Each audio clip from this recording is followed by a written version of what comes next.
civilization cycle, interviews experts and individuals who understand the intensifying cycle of economic, societal, and government upheaval, so you can stay ahead of the changes in our world and keep your family safe. Fortunately for us, we can recognize that we're at the precipice, a point in history where we can all see the cycle changing. Where we go from here is up to us. So let's start the conversation, and welcome to the show. And there we are, live streaming. Hey, and good afternoon, good morning, good evening, wherever you are on this beautiful blue planet. Well, we are at the end of an era, and when they talk about a new golden era, the old one needs to disappear first, and we are truly at that moment right now. We are witnessing the unraveling of the monetary system before our feet here. You might talk about repatriating gold, but the gold is gone in London. There's no gold. It's 2 months waiting, even if you get it, even if you're an institution in a bank. Central banks are waiting for their gold. The gold is gone. Don't panic. The government is here to help you. But what it is telling us is the revaluation of gold is inbound. I wanted to talk tonight about Treasury Secretary Bassnett talking about monetizing all the assets across the United States. Take a look at what those are. What's it mean? Hyperinflation is inbound is what it means. The revaluation of gold, at least from an enormous amount of people who follow the gold market, is going to be $40,000 gold, $2,000 silver. And we're going to start being hit with 50% per month inflation as this takes place. During this interim that's supposed to be quote unquote temporary, yes, your prices are going to go so high, so fast, it is going to be a shock and awe. This is why a lot of supermarkets are moving to digital price tags. Not only are they facial scanning you before you go into the supermarket to see what, bracket of wealth you're in. So I'll walk into a store with a different person and we'll get two different prices on the same label based on our facial recognition and how AI has scraped all of your bank accounts, your IRS data, everything to put you into a profile, your property values, and charge you a different price because they know you'll pay more for that same product in the store as somebody else walking in next to you that has a different profile. This is where it's moved ED to. We're not moving there. We are in there already. So the prices of food are going to skyrocket. Everything is going to get so horrifically, incredibly expensive that you're going to get shock and awed, like we're seeing right across the news media scape as we speak daily. That's news. That's government. When it starts to be the local price in your local, in front of you stores, then you're going to see what it's all about. It's supposed to be transitory. We're going to be hit with an immediate 25% increase in prices across the board for everything. So you can almost put that in there as an add 25% to your life costs immediately. So where does that take us? So Ransom, I appreciate you putting together the stream tonight. Revolution Radio apparently had some sort of lightning strike near the studio that knocked out their electric. So we're just running on our own broadcast as we speak tonight. So welcome to the show. All right. Yeah, you were scaring me. 25% increase. I hope you're scared. That's a lot. But it was to be expected, honestly. We knew that they were rearranging the chips in the economic game here. And I'll be honest, I've been, not as a fanboy or nothing, but I've been following the Trump whole avalanche of things. And you can say what you want, but the cockroaches are running. They're running because they're being exposed. And I actually think this was brilliant this time. Last time, I really don't know what he was doing. He just kept kind of taking it. This time, he didn't bother going after people per se or fighting people. He just is exposing the money. Show me the money, right? Everybody always says that. Just follow the money. It's all being exposed, and it's obvious that everybody's going to renegotiate. Let's face it, like Canada, 95% of their exports come to us. And no offense to Canadians, but they can't have a tariff war with the United States. It just won't happen. They're going to give in. That's why he keeps joking and making digs at him about being the 51st state. It's because we subsidize Canada and we buy all their goods. So they need us. And Mexico's kind of in the same predicament unless they all of a sudden both countries make some really good deals with other countries. But I doubt that's going to happen because people will be afraid that tariffs will be put on them if they trade with the people that we're trying to tariff. And I see all of this business opportunity really for the middle class in the long term because factories are going to come. They're not going to pay the tariffs. They'd rather build here than pay all of the extra money it would cost to make their goods so expensive no one will buy them. So they would rather build it here and then sell it to us for cheap or as cheap as they can. And I think this is actually good for all three countries, people and government, because they're going to have to make stuff their self now. It's going to have to be made locally.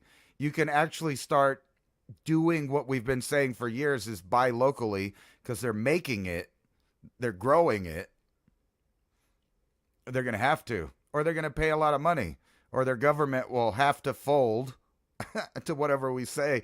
And it's kind of funny to see one half of the government in panic mode because all of their little, I'm going to say, laundering schemes are being exposed, or just wasteful, ignorant money. You can call it whatever you want.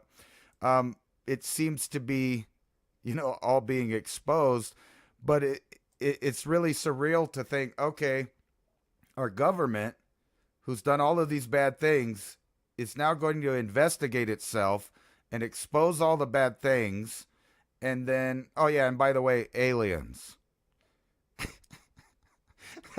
I mean, if you've been watching the Aliens, though, you remember, I had a great conversation with Ryder Lee, and he was saying the alien invasion that we've all been duped with word salad and word magic is the alien invasion we've seen of aliens. And extraterrestrial means extra lands. So we defeated the aliens. Now they're being taken back to their extra land. Now, is this the time to bring out the new technologies? It's word magic. We've all heard there's going to be an alien invasion. Well, there has been. right. They've programmed in your mind that it's going to be from space. What if this alien invasion was truly fully terrestrial, but then we have the extraterrestrials, the extra land that's not America? Then it starts to make a whole lot more sense. But then follow the daisy chain down. We win over the aliens, and then after we win, then what happens? We bring out the new technology. Well, I Does think that it's go in with the golden era and the revaluation of gold and this new manufacturing technologies where we won't need to use coal or natural gas for electrical production? Because we look at the data centers and we look at the amount that will be required for blockchain and hash graph, although hash graph's 1,000 times less the electrical usage. But moving forward, the amount, and then we're going to bring all these new factories back to America. There's not a single possibility we can do all that with the current electrical production systems that we have in the United States with our decaying grid and no new production coming on because of this green madness that closed all of our very reliable power sources and replaced them with non-reliable solar and wind. There has to be a new electrical production, literally system, technology for any of this to be able to move to the next chapter of whatever the book is. We've turned the page. I'm just trying to focus in on what the first few words are and what the title says at the top. That's how much we're in it. You're flipping the page when you're reading a book, but before your eyes focus on that title, that's exactly where we're sitting at this moment in time. Yeah, well, I think that it was a lot of predictive programming, the whole alien term in the first place, because it's alien, right? It's a lien on a person that comes in to your territory, whatever that is. And you could call AI extraterrestrial because it comes from basically a different dimension in cyberspace. It doesn't actually live in the physical world without the infrastructure that we're building. But no, I think they're really going to go with extraterrestrial biological entities from another solar system. And the reason I say that is because they're just going to tease the idea. They're never going to show you proof, but they're going to insinuate that there was proof. And it's really weird if you look at, they're making committees now to filter what they're declassifying. So they don't want you to actually see the raw data. You just get the trickle down, like they basically admitted there was a second shooter in the JFK assassination, but didn't show the proof because they haven't released it yet. The same lady, which is Luna, I don't know if you've seen her, she's the head of the little committee that's going to be in charge of releasing the information in a filtered way. She says all this stuff like RFK, JFK, MLK, Epstein, all of it. And then the tech companies are being told no more censorship or we'll tariff you too. That's what is blowing my mind. So not only are we telling the world that we are going to be the capital of AI and crypto coin, but we're also talking about a new addition to the family of reality where they're pushing this idea that no, there is, we're not alone. That's a quote. We'll talk about it, right? That we're not alone. And then mentions declassifying USOs and UAPs. It's basically UFOs, and water stuff. And then, that kind of brings me to this trend that I've been seeing in news headlines because I see patterns. There is a lot of conceptual ideas now about cultivating undersea and expanding the terrestrial realm to the non terrestrial underwater realm. So I don't know if that's connected. I'm just saying, when we're throwing a bunch of phrases around in the government about declassifying ideas, it gets into that idea of propulsion. There's no other way around it. So it doesn't matter if it's something going in the ocean or there's people in the ocean or how are we going to traverse the ocean. You get back to this propulsion idea.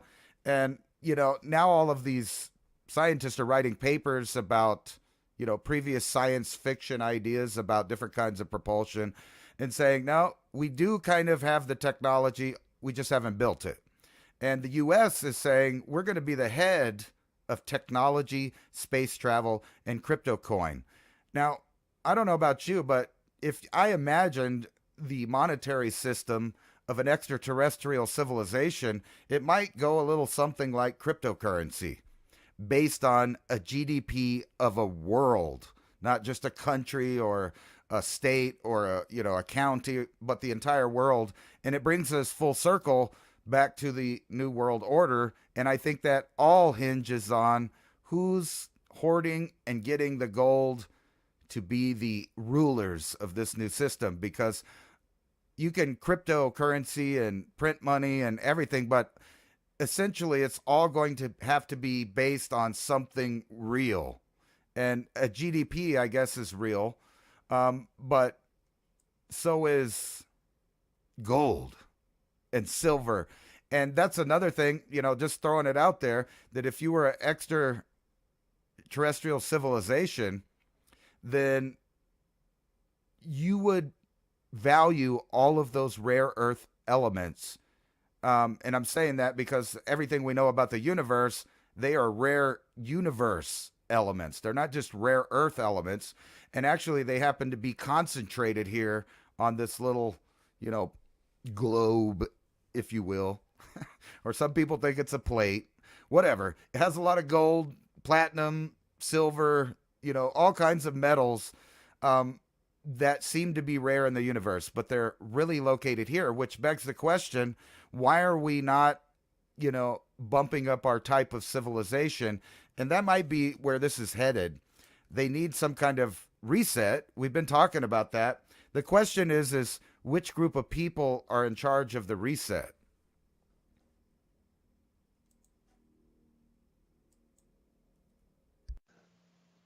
The ones that want you to make you think that they're the good guys. That's who's in charge. Now, all politics aside, it got so bad at the end there that nobody could really continue down the same path. So the only choice was to move over to the populist ideas and also bring everything back to the nation and to just start or restart the economy again, or just start the economy again. The inflation that's going to run with this is going to be heavy. When we do look at across the entire what you consider universe, I'll agree that things are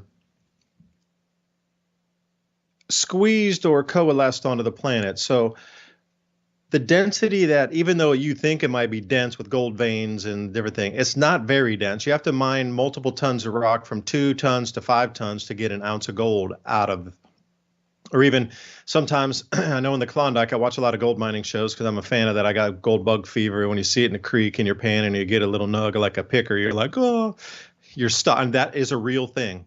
Gold fever is a real thing. But once you see gold for the first time in a natural environment and you're like, that truly exists, like finding Sasquatch for the first time, you're like, oh my gosh, it's real.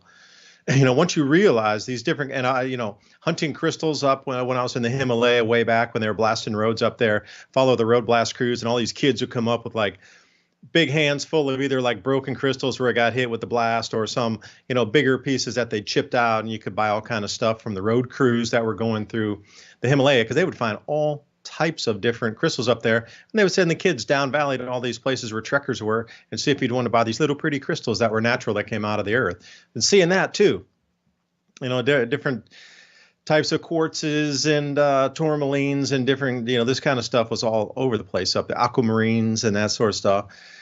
But to see it for real coming out of the earth, and you're like, wow, well, that was only one little pocket out of that entire mountain that they blew through the side to put a road in and it exposed like a little tiny pocket. And you realize the density of, even though what we consider, if we're lucky to have the densest of minerals, not the densest, Mercury, is an entire pretty much iron planet. Now, the density up there is like thousands and thousands of times, orders of magnitude above what we are here on the Earth. But what I'm getting at is we're going to need a different mining technique using harnessing frequency and vibration to be able to extract that versus the way we're doing it now. Because the way we're doing it now with this blasting and bringing it in giant areas and then to, crush it and then put it through different chemical processes to remove the host rock and then drop in electroplates to pull every single molecule of, the target substance, whether it be silver or gold or palladium or platinum out of there and get them on the plates or copper or whatever it is. That is so destructive and so energy consuming that it can't continue. If we're going to come up to the new world with new technologies, the old way we even did mining is absolutely needing to change, and it will. So think about some of these Tesla technologies where, they had the earthquake machine. Now, if you were to speed that up in a localized area with like magnetic plates, you could vibrate the crust to where it's not solid any longer. And then using certain frequencies, you could pull the metal literally out of that target area, whether it be 100, let's use 100 square feet because that's a pretty easy one, or 100 cubic feet, excuse me, 100 feet by 100 feet by 100 feet deep. So 100 cubic feet. Now, if you had a magnetic resonance plate using Tesla's, earthquake machine technologies, simplified version of it, you could get that localized area to turn into a liquefaction zone. And during that time, if you were able to hit it with the right frequency and electrify that into the opposite polarity charge, you could actually have those metals just come out of the liquefied substrate that it's in, whether it be like host rock or clay or sandstone or just what you consider like hard packed sand that's not yet sandstone. These types of like river silts that have hardened up, but they're not really or they haven't turned into rocks yet, haven't really turned into anything, but it's still semi loose. Like that is a real technology, and I'm so surprised that we have not gone with it. They've known about this type of possible mining since 40 years at least, in the early 90s. So think about how mining might change too. Now, you might think we have the density in the crust, but in reality, it takes a huge amount of rock to get a little bit of product out. The damage on that is tremendous as well, because we're actually taking the earth from one place and then processing it in another place. You ever see those dump trucks that go uphill with the giant tires that are, 15-foot tall tires that carry, 10, 12 tons at a time, maybe a little, maybe even more now, 20 tons. That needs to be moved around, and then it needs to be crushed when it finally gets to the facility to a certain, diameter size or circumference size. And then it goes through, again, all the chemicals, all the electricity.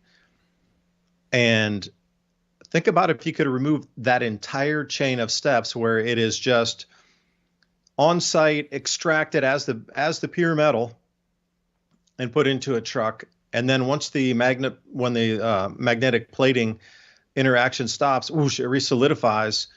There would be some damage there. Don't get me wrong. Now you're changing the actual chemical makeup and chemical construction of that cubic area of rock that you were in, but it's going to be and I'm going to say way less damaging than the way we do it now. You ever seen some of these open mining pits, like some of the largest miners? Uh, this is in America, not down in Brazil where they have a lot of collapses in and thing. But those some of these mining pits in Australia and America are 2 miles long and 2,000 feet deep.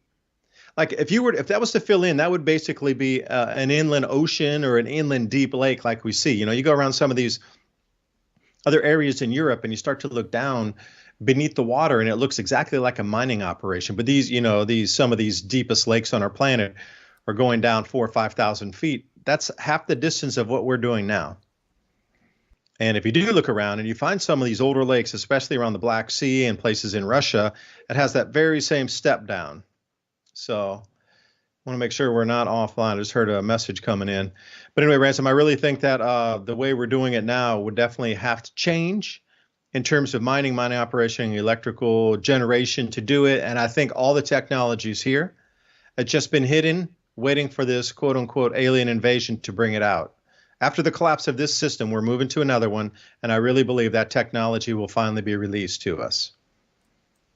You don't think they're just going to kick the can and we'll just start up the coal fired electric generation again for another 10 years while they do whatever they're doing? Now, that would be the only thing that would come along with that. I was going to say that actually before you went there, is that would be the answer. We don't even have to, say we're talking to aliens. They can just say, we found this. And, it'll be just like ancient times. We're moving big blocks around, floating them into place, or separating the rock with sonic waves and then separating the gold and the silver and whatever else is in it, and then just putting it back as something that's cooled back together as just big block. I'm just Hey, throwing that Ransom, out can I there. hold you there? Hey, Yeah. I too, Son, just bought us 30 double espressos. Nice. Thank you so much for that. We needed some new software anyway to try to integrate from Restream over into TikTok. So that'll go right for that purpose there. So when you do give us a donation here for like buy me a coffee, it goes into some of the AI for the graphics that we try to run. We're running on Restream. We got that. We got other multiple platforms, so we can be able to get the, I wouldn't say premium package, but like a step up for Rumble, so we can load longer content into there, so you can watch our live streams at the 2 hour segment versus being limited to that 1 hour time frame. So everywhere we go, it's like, $10 here, $30 here, $40, $50, and then to buy the second add-on package for Restream to be able to get us to then stream out into TikTok. I mean, it just starts to add up and add up and add up. So thank you. These are our production costs and running costs that we have as a static every single month that come in that we need to keep paying to keep the show, to try to keep expanding it so we can share our message. So Tucson, thank you so much for that. And that's where the money is going to go, for the Restream package to get us to be able to stream up on TikTok. So thank you so much for that, because we like to, just be on table, let you know how we're spending the money. If you do give a donation into us here on how we're using it to then improve the channel. And yeah, we're getting some graphic. I'm trying to work with some graphics here on some AI graphics for PDFs coming into the show notes that we do every week versus what we have right now. So everything's in progress. Everything's in motion. We're always trying to improve. So welcome to the show. Thank you, Ransom, for letting me dive in there. Tucson, throwing out the super chat right there with 30 double espressos. That'll keep us shaking through the night. So I didn't mean to interrupt, Ransom. Go right ahead. Tell what were you saying there? No, that's cool. That's Boo Boo out in Arizona. He knows what I'm talking about.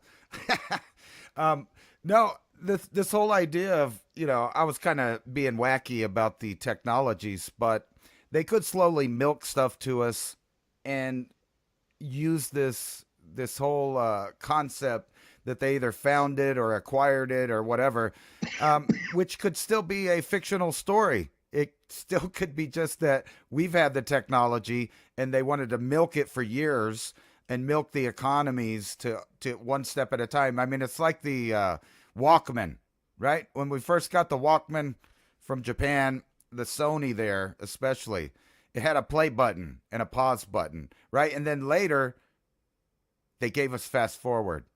And then, a couple of years later, and we get a rewind on there right before it finally switched over to the compact disc. And now in the future, we're talking, if you really think about that, I come across shows all the time that are not that old, and they're showing their devices in the background, whether it's fictional or a real thing. And I'm thinking, wow, this big old thing that barely held, like 100 megabytes.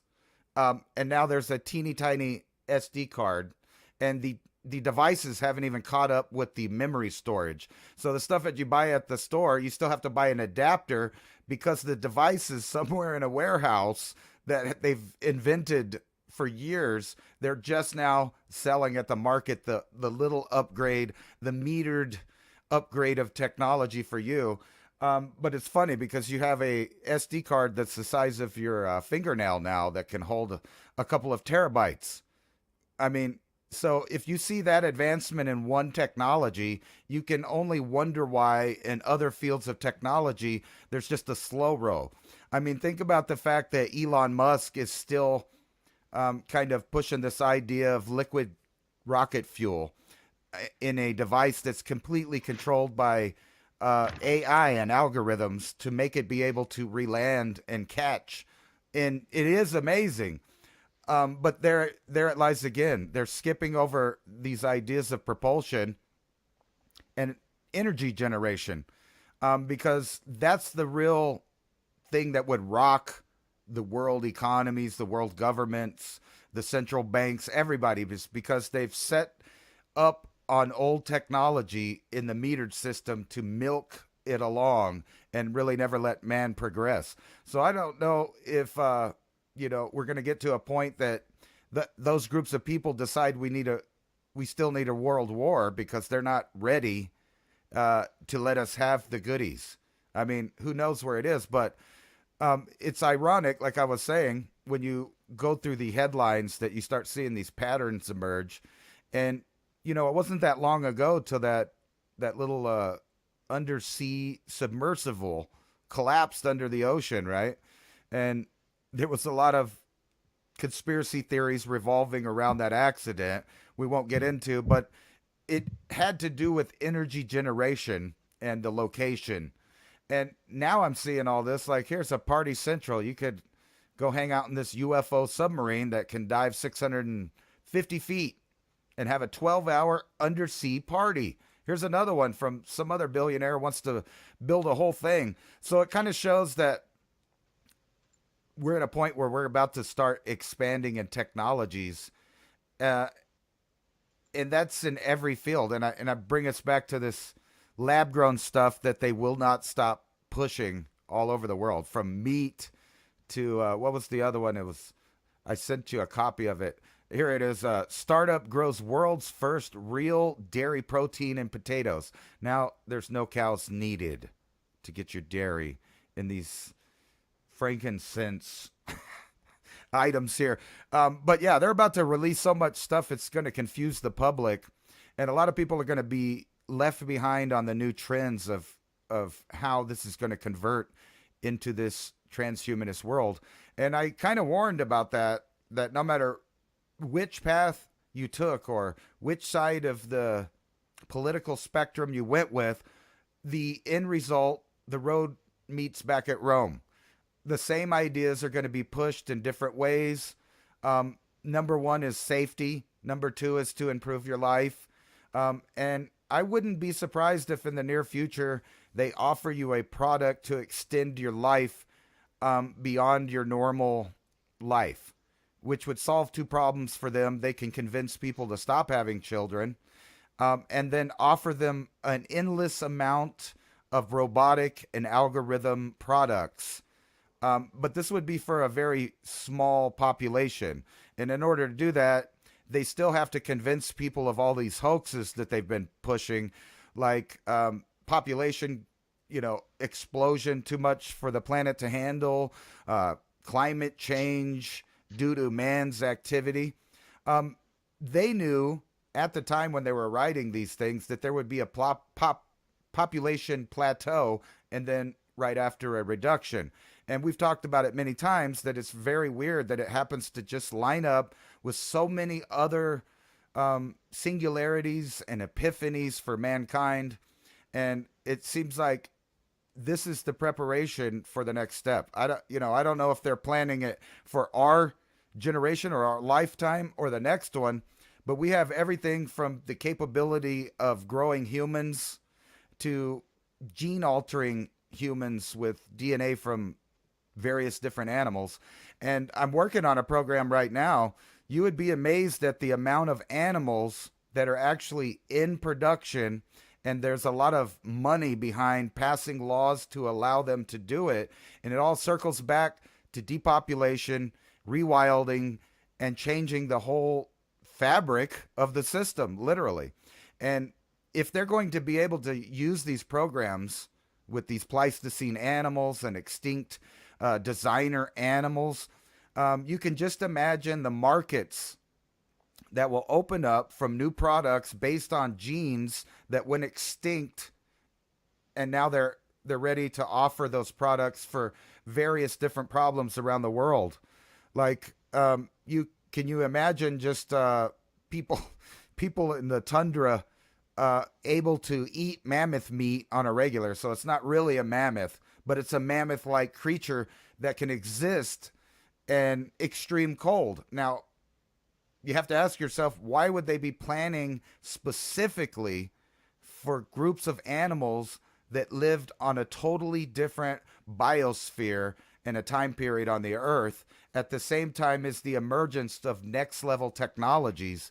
And then when you get into all of the investments into the I guess the equatorial regions of the planet, it seems like there is a grand scheme going on that slowly but incrementally is moving not only populations to be in the wrong place, but in the right place to be consumers. Yeah, well, I would say we're at the cusp because all the news in the last 2 weeks is talking about a new 2.7C threshold. Now, I've noticed it about 3 times already in my lifetime.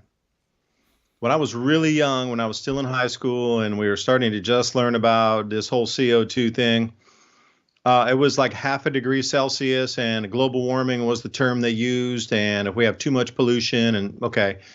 But then later on, we got this barrage right around the year 2000 of 1.5C.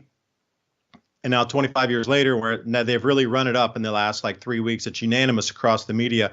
It's like Newsmax or whatever, a news guard was sending all these articles out at the exact same time at 2.7C, 2.7C. Like unanimously across. It was all in just like the same 2 or 3 day period. Oh, there's thousands of reports, 2.7C. It's rebranding every single generation to get them into the next phase. So for us, what have you heard? 1.5C by 2050. Well, suddenly they just moved the marker up unanimously across the board. Everybody who's into the climate thing on the other side that believes in the CO2 warming unanimously came across and said thousands, tens of thousands, millions of posts all in the same week, which is strange. Oh, the new threshold is 2.7 degrees Celsius. Okay.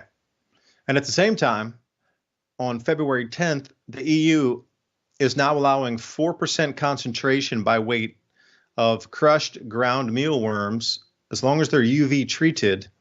And across all manufacturers in Europe from right now, starting on the 10th, breads, pastas, cheeses, and jams, like jam, strawberry jam, blueberry jam, cherry jelly, whatever you like to call that, will contain 4% mealworm.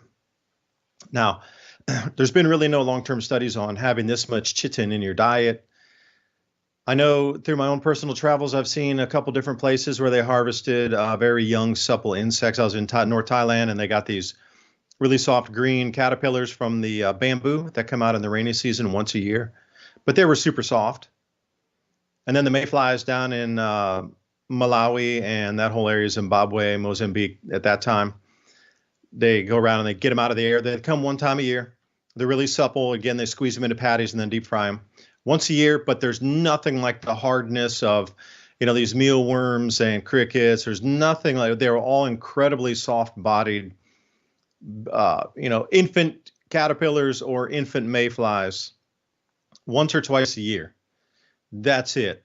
They're about to put a heavy, rich chitin diet of 4% of all consumption of foods across the EU continuously 365 days a year.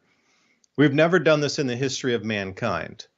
I've been to Thailand too, down around, you go to Bangkok, you go to some other places, Chiang Mai, you can get like a fried scorpion or a fried cricket, have a beer with that, get them on the street. Okay, that's fun, huh? Take a picture, I'm eating a scorpion. Okay. That's like once in a lifetime or once a year that you might eat some, so your body can get rid of that. But to have it continuously day after day after day, a lot of people eat bread. They eat pastas. Can you imagine 4% pasta in Italy, a 4% mealworm proteins? And then they're allowing others, like I say, they're ramping it up. They're allowing crickets in this too. As long as it's UV treated, it'll be totally okay, because people are worried about parasites. They're not worried about the actual compound that is contained within the exoskeleton of these insects. They're just worried about the bacteria or the virus that might be in there. So UV treating this is supposed to, well, put your mind at ease. I don't know, man.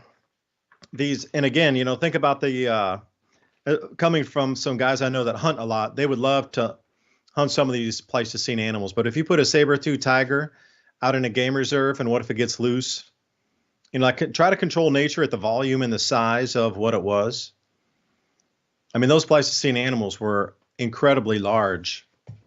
And are we going back into a mini ice age slash beginning return to an ice age type of planet?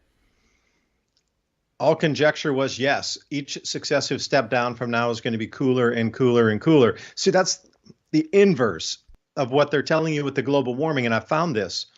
It's a multi-generational shift that we're experiencing from when I first started learning about this climate thing in the 80s, let's say. Then they switch it to 1.5 C right around the year 2000. Then they switch it again to 2.7 C. But notice that's a 3-generation jump. And they're doing this, and it's always the inverse. If you notice in the occult symbolism and a lot of the occult, say, ways, for example, as above, so below. But you notice there's a lot of inversion going on. So if they're telling us the planet's going to get hot, run away, and boil, and this is the reason for the jet streams, cloud cells, and extreme weather we're seeing, I always try to look maybe at the inverse of that and say maybe we're going into a cooling phase, because if you look over the last 10,000 years of climate, we're trajectorying down. Minoan warm period, medieval warming period, Roman warming period, those are all warmer than they are today. But as soon as you bring that up about the Greenland Ice Core Survey Project, number 2, the gold standard, at least it was at the time until it disproves what they're talking about global warming. Now that chart's never used any longer, but before it was used. They only used the last 120 years to show that the ice was coming up or the CO2 concentrations were coming up. But once people started digging back in the past and go, hey, it was warmer back then, can't use that anymore. So the inverse is true. So if you're going to bring these animals back, what kind of proteins will be out there then? Okay, if they do away with cattle and you got woolly mammoths, and the thing, the whole misnomer about woolly mammoths is they just live on the ice. They need vegetation to eat too. Like they're going to have this boundary zone somewhere that there's vegetation and sustenance for them. They can't just go live on an ice sheet and be like, hey, we got fur on us so we can live on an ice sheet. Okay, you got to have food for them. So they're going to be in a border area between, ice and human habitation. Again, maybe that's why we're supposed to get out of the way, and they planned for us to get out of the way. But that diet you talked about for life extension, I was just laughing in the back of my head, probably going, oh, they're just going to put you on a vegetarian diet with organic vegetables in the future. Like if they can get this generation to forget that the way our grandparents grew everything and raised everything, then they could sell you that as a upsell for a product to keep your life moving forward. Because this generation is the switch. It's going to be economy switch. It's going to be value switch. We're going into digital currencies. It's going to be the protein switch on how proteins are consumed. Because, Ransom and I, we understand that we used to eat steak and still do, and, fish and this sort of thing, and chicken, and it used to come from an animal. But kids that are 2 years old or 3 years old today, they're going to be brought up 100% into this world of all printed meats and things. They'll never know the difference because that's all they will know. Like right now, we have a boundary between the before and the after. We're dangerous for the controllers because we can tell you about the past. They can try to remove it out of books, burn books, destroy books, but the live people still around. That's why I really was wishing I could talk to somebody who was alive from 1850 to see about, this Tartaria and the switch of systems or the mud flood or the mass migrations, what caused that of people during these times of changes of a world happened again. But these new kids born now, they're only going to know digital currency. They're only going to know track and trace. They're only going to know 100% biometrics, retinal scans, vein scans off the hands and forearms, all fingerprints, body gait. That's all they're going to know. They're not going to know there was a different world when none of that was there, zero, and it started, because I can remember when none of that was there. When you used to fly in the 80s or whatever, because I would go with my parents and we'd go on trips and stuff, there was none of that in the airports, man. You almost glided through there. Oh, yeah, put your bag in the thing. Okay, okay, you're good, bye. And the way you were treated on airlines, there's more space and just better food. It's so different. The world's so different. But we saw the before and after. So think about the children. They're not trying to change your mind. They're trying to grab the children of today to raise them for the new world. That's why the switch of 2.7C is occurring right now. Because think about all the kids entering like grade school now. They're going to do away with 1.5C and they're going to run them with 2.7C right away. That's all they're going to know. Now, with the destruction and hopefully undoing of a lot of these agencies, perhaps there's still a chance. But I will say one last thing, Ransom. What's happening in America is only happening in America. The rest of the world is marching lockstep forward with what the WEF had planned and all these plans that were still full steam ahead during the Biden years on that global governance structure, ESG scores, all this stuff is moving forward. And I don't know why in America we're getting a break from it for just a moment. I think it's to restructure the entire system. But what I'll come back to in the beginning of the show, this restructuring is absolutely going to devastate our lives. It is going to get so expensive so fast that you will finally understand what Weimar Germany was about. I'm not even afraid to say we're going there. We are going to get so substantially close, maybe not at that level where we're into the billions of marks for a loaf of bread, billions of dollars for a loaf of bread in this next year. But we're going to go from now into the point where when you go into the supermarkets, you're going to see people crying because they can't afford the foods. You're going to watch our supermarkets get stocked full of troops and guards because the theft will be so high that people will only have a chance to steal food because they won't be able to afford it. And that'll be with other goods and luxuries as well. If we cut off and there's trade war, okay, add 10%, add 25%. But in a majority of the stuff coming from different nations, our store shelves are going to go bare for a minute. Not completely bare, but way, can I say it again? Way less choice. Now you couple that with way less choice, bare shelves, skyrocketing prices, and some analysts are putting at 50% per month as we hit that rollover point where prices are going to start to come down. But how many months at 50% per month can you go before people are literally in shock and awe?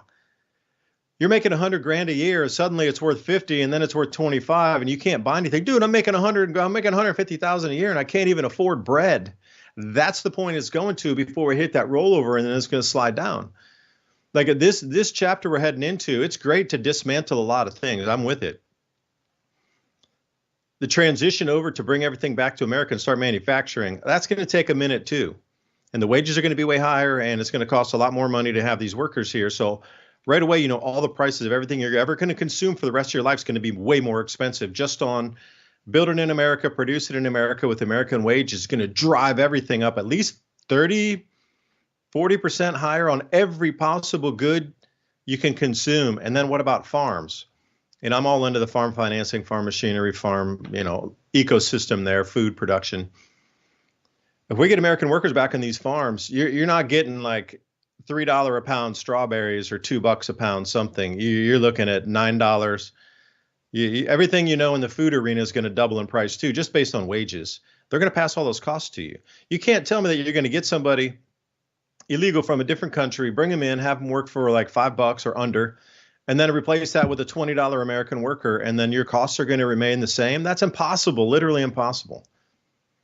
And at the same time, everything's getting revalued. But Ransom, I've rambled a little bit long here, so I'll come back in a minute with the revaluation things that we have in America as assets value onto, but I'll let you respond to that. I know I unpacked a bit, but please. Well, check this out, man. There's not going to be any parasites in your meat because you know how me and you are kind of old, so we know what chicken soup and all of that stuff tasted like when grandma made it with the chicken that they grew outside and the eggs and all of that good stuff. But now grandma used to grow this stuff. This is what the kids and grandkids are going to remember. Like you were talking about chicken nuggets. This is another sales pitch for this grown meat. No parasites, right? Because it didn't grow outside. And the kids are going to be like, this is just like grandpa used to grow at the factory. It's delicious. Plus these potatoes that will now give you the milk. You don't even need to drink milk. Now, you know what I think is that they're not really going to put a bunch of, mastodons or woolly mammoths out there, none of that. What they're going to do is they're going to open up areas where they grow you all this junk and then sell it to you as products. There's really no need to grow those animals, but they're all new, patented, copyrighted materials that don't exist in your world. And if you want to, maybe think about this, there may be a time where things get cheap because the American worker is assisted by AI and robotics and no longer has to respond or rely on another workforce, making it easier and cheaper for them to produce stuff. Or the obvious thing, if eggs cost too much, buy a chicken, and then all of a sudden eggs are cheaper, right? And if, as promised, we keep having regulations getting pulled back, then maybe we'll be allowed to do that here. But you're right. That doesn't help the rest of the world. And Well, Ransom, that would be like a 60% reduction in the workforce to bring on AI. Like, go down that route. Like, you're not going to hop on AI and get all the efficiencies and have all these redundancies of what they call empty containers laying around. I think who was the person that came out and wrote the book? Damn, he escapes me for a second. But he was working in finance, and that's the term they used for redundancies is empty containers. So but anyway, you're going to have to reduce the workforce tremendously. I mean, tremendously for AI to really be efficient. You can't, AI is going to, make 5 people redundant. You're going to have 6 people working and using AI at the same time. That's not doable either. No, that'll just be for those expensive new products that you can only buy from one company. Now, well, think about this. If you really want to get into that, we have a lot of people that don't work in America. There's a workforce, but then there's people that don't work, and there's a lot of them, and a lot of them are just walking the streets, and they have a bad knee or whatever, and they're getting the state to help them out with food stamps and stuff. There's a lot of people on that. Now, if we're really gonna roll back, some of the wasteful programs, obviously that's going to be one of the targets eventually, is the food help. And then how much is the food going to, be expensive to somebody if they're not subsidized by the government by getting free food every month? And there's a lot of wait, people Ransom, hold on, that let me use stop that. you there. To revamp that, yes, I agree, you could, but you can't. If you're going to get that money, you can't buy potato chips anymore or Right. Coca-Cola and Pepsi. You're going to be able to buy whole bulk foods on that money provided by the government, and you're going to prepare those at home and cook those. With that healthier diet, your body's probably going to improve too. So revamping that system, yeah, yank it away for the freeloaders, but then change it so you can't go in and buy junk foods with it either. You mean like it No ice used to cream be? on your card. You pay cash for that out of your own pocket. I actually remember as a kid eating the big block of USDA cheddar cheese and and butter, and they gave us a big honey bear and a bunch of black and white boxes of crackers to fill the void. And you'd get like a voucher for a sack of potatoes from the farmer's market. The whole thing was totally different in the past. And now it's a digital soup kitchen that can be turned off. And not only that, businesses could decide that times are too rough. And if the government isn't going to help them out and subsidize them, then they're not going to accept the digital soup kitchen at their market and just sell things for only money. I mean, a lot of stores used to be like that. Like you couldn't just go to the convenience store, like you said, and bring your food stamps and buy a bunch of chips and soda pop and candy, and then the whole family lives off of that kind of stuff for a month. Instead, none of those places will take that, and that's what I said. It's going to be a ripping the band-aid off event, and it might actually be a good thing, not only for our trade partners but for us to make us rely on ourselves. And that's kind of what I was talking about before. If you have neighbors that are growing food, you're going to do something with them. You're going to barter with them, do them a favor. I'll mow your lawn, I'll trim up front, whatever. And you give me 3 or 4 big bags of potatoes and a couple onions. And look, now my house is full of food and I don't have to worry about that aspect of it. We're Yeah, going to but have we're to gonna have to go there. guard our food when it gets that expensive. When people know, go rolling around the countryside, look for people's gardens. Because I know a few people around our area, the gardens are kind of not right next to their house. It's a little bit away. So if you were a bit stealthy in the evening, you could swing by or like sneak through some property and come to a garden. Do you think people are going to be shooting to protect their gardens? They used to. I got shot with rock salt as a kid for stealing watermelons. Got me Hey, right they in do the that in butt. Tennessee too. The salt load is what they call that. That's old timer kind right there. Oh yeah. Get out of my patch. No. Rock salt. No, I'm That'll just kidding. sting you, but it won't like that'll whoop you with a sting, but Well, now damn. now you'd go to jail everywhere for doing that. But back in the day, the only thing that would happen if you complained is they would arrest you for trespassing and stealing. They'd be like, "So you're saying you were in his yard and you were stealing his watermelons and you got shot in the butt?" Oh, okay. With some rock salt. Yep, that was it, officer. Okay.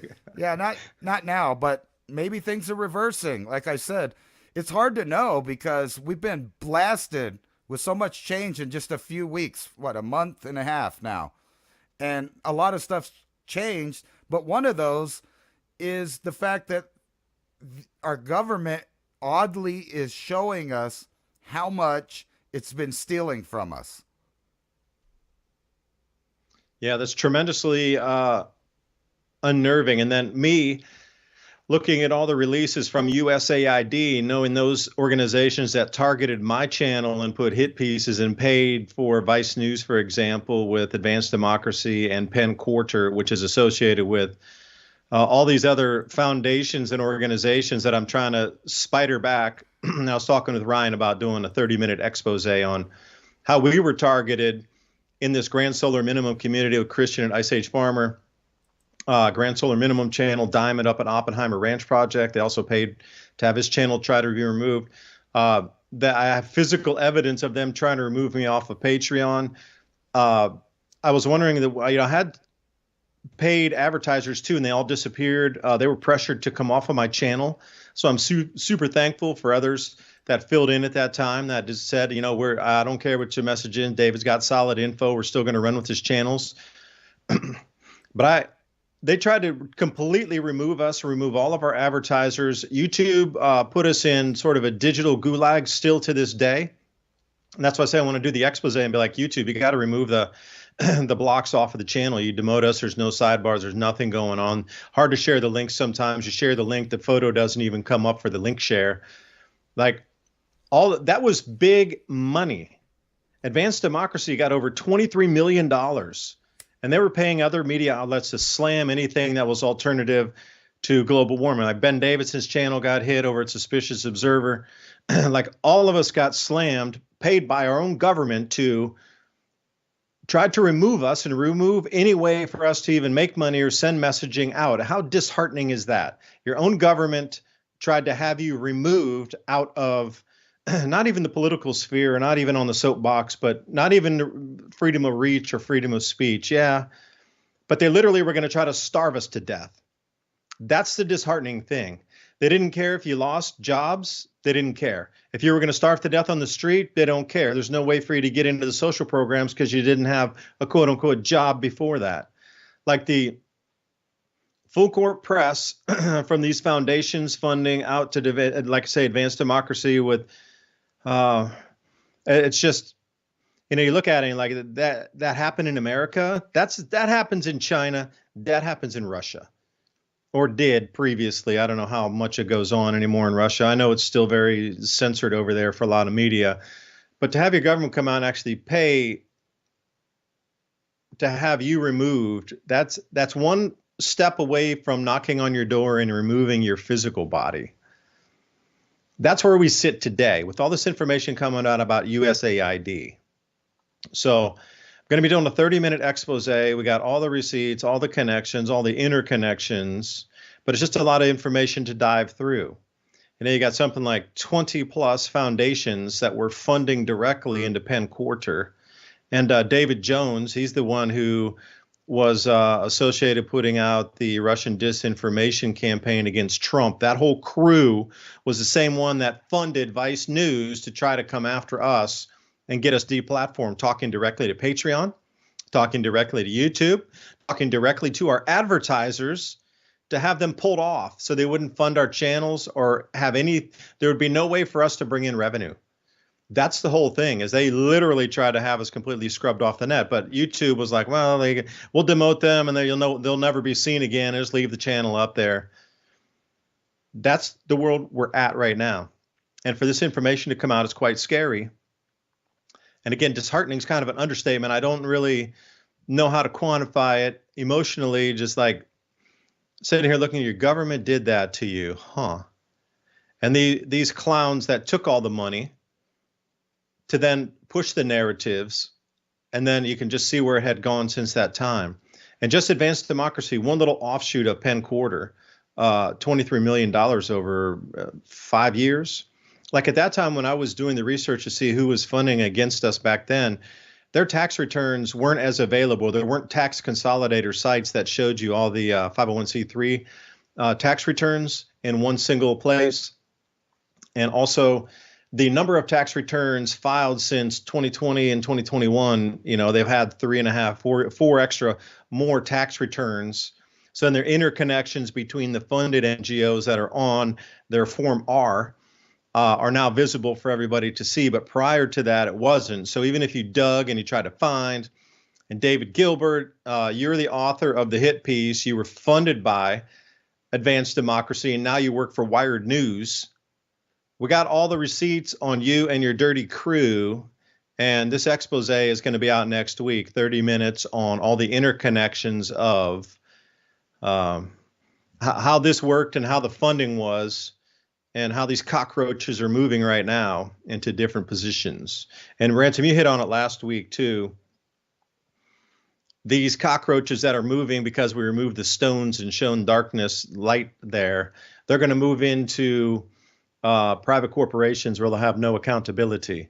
That's one of the show notes I put on our show notes. So please, as we come on to the break here, head over to civilizationcycle.com. And at the bottom there are a couple of scrolls down the page after the podcast player. You can listen to our newest episodes. We have a show notes one pager at the end of the show.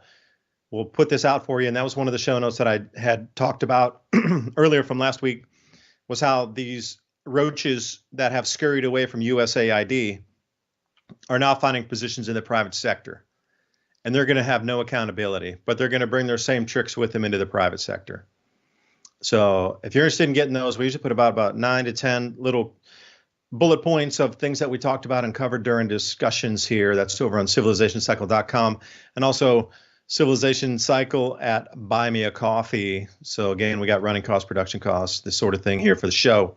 So please support us any way you can. And Ransom, are we take us to the break? I want to see the plasma lighter. This is a cool little Right. one. Also, if you're looking for a quality product, this plasma lighter, 3,000, no, it's 350,000 easy lights. It's a plasma lighter. It's everything's lit. It's incredible. One of these devices a must have for everybody who's prepping. You must have this.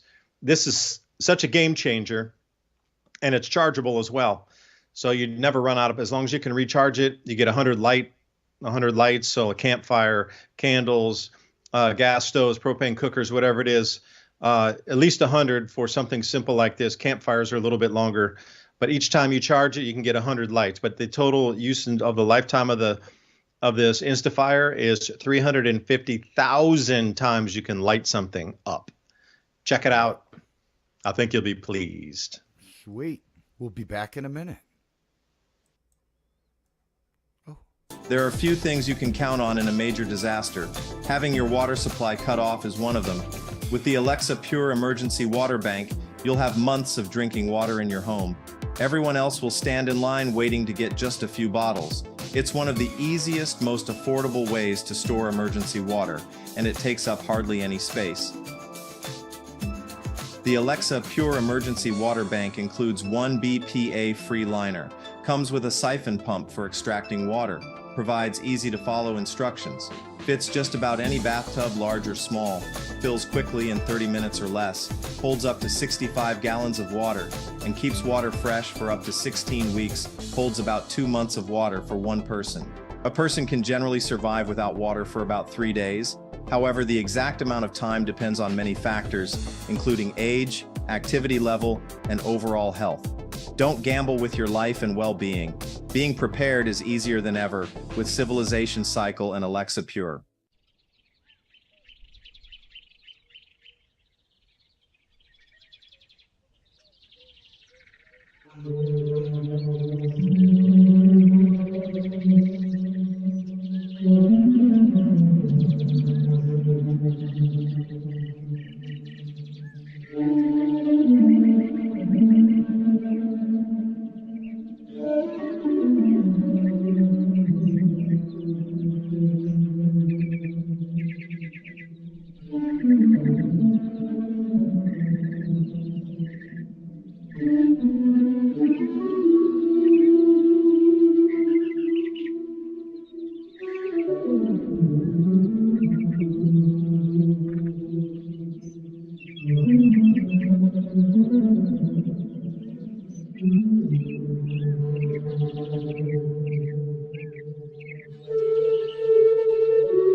get left out in the cold.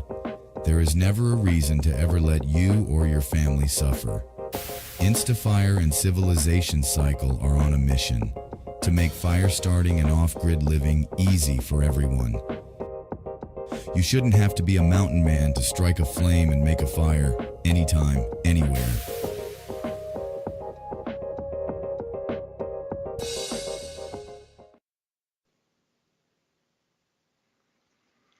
Hey, and welcome back for the second hour right here, Civilization Cycle.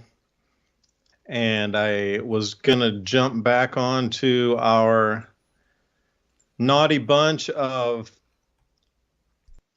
digital players. But before we do that, Catherine Barlow, thank you for buying us a double espresso. Keep up the good work.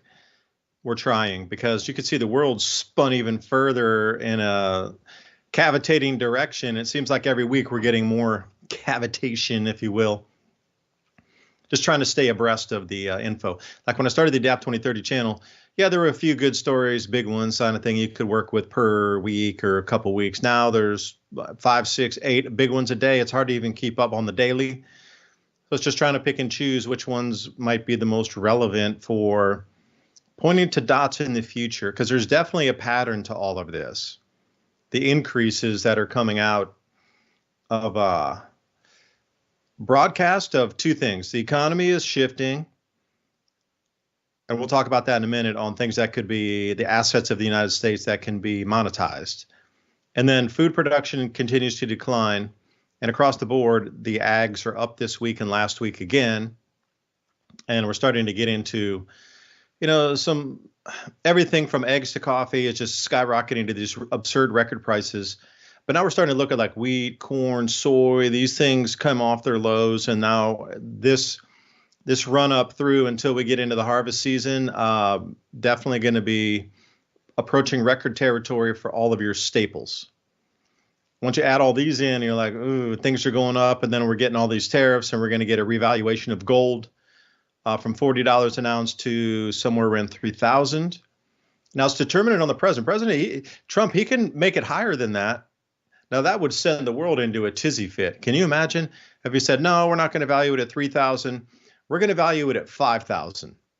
And any of you that have gold out there that want to sell it for $5,000, we know the price is $3,000, but we'll take it for $5,000 from the government and the Treasury, and we'll give you $2,000 more than it's worth.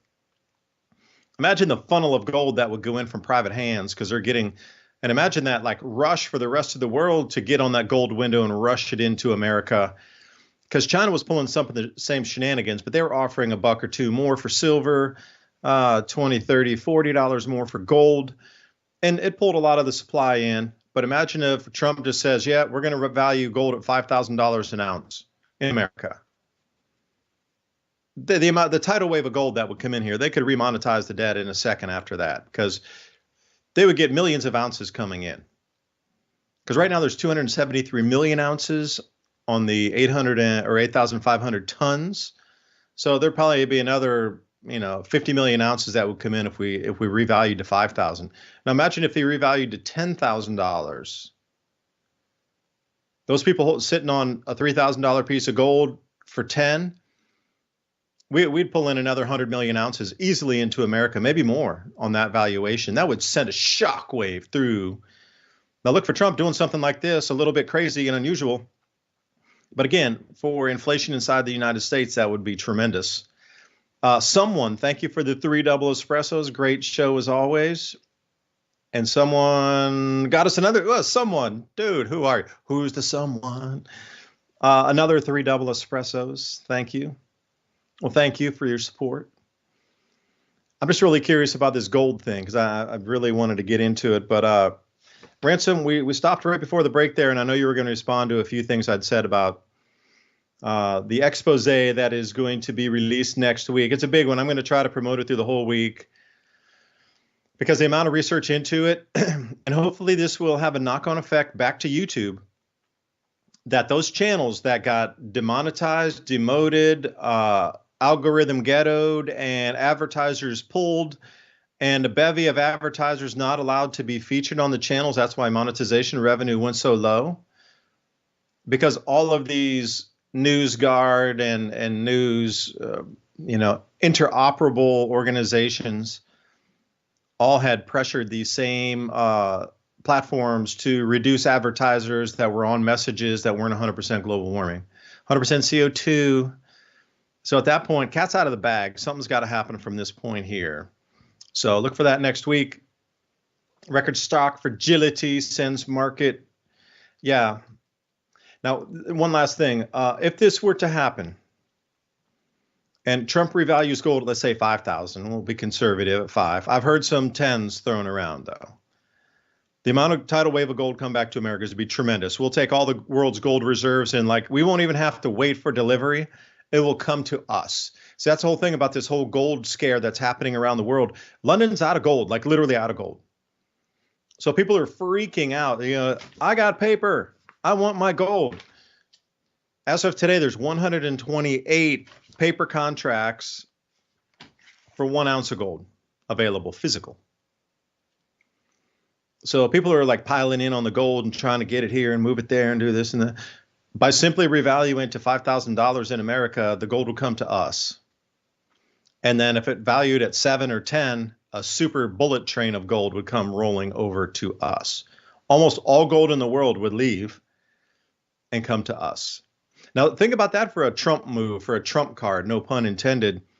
But if Trump did revalue 5,000 gold in the beginning to take out soft hands, and then revalued 10,000 some months from now, almost all gold in the world would come to America because the physical price out on the spot market would be substantially less.